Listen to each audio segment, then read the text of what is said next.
You will need knitting with a dropped stitch in it, a crochet hook. For some reason, I used to find fixing a dropped stitch in garter stitch really complicated. And that's because garter stitch is made up of purely knitted rows. So when you look at it, one row is knitted, but the next row looks like a purl row.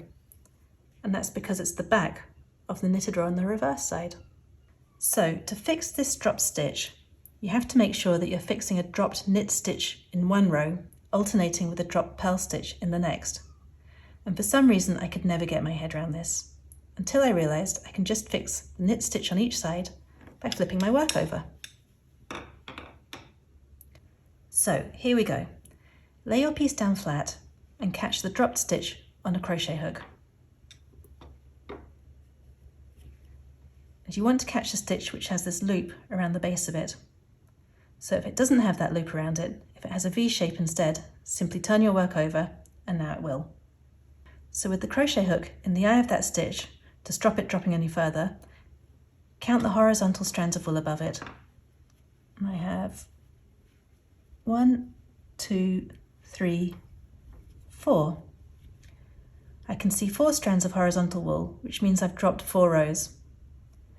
And with your crochet hook going in from the front to the back, hook the lowest strand of wool and pull it through.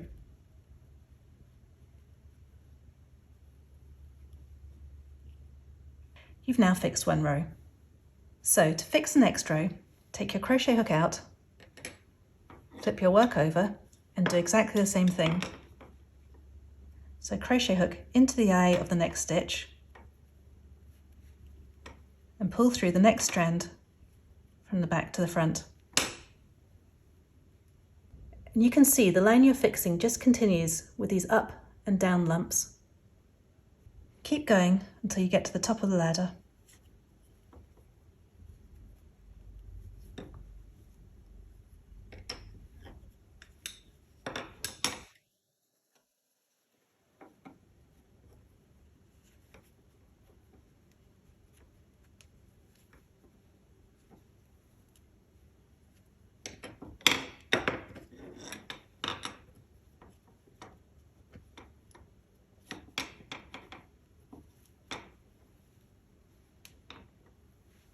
You then need to pop that loop back onto your left needle, and your left needle is the one which isn't attached to the ball of wool.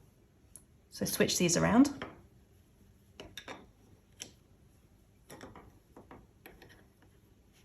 And you need to make sure that the loop is in the right direction, which is right leg to the front.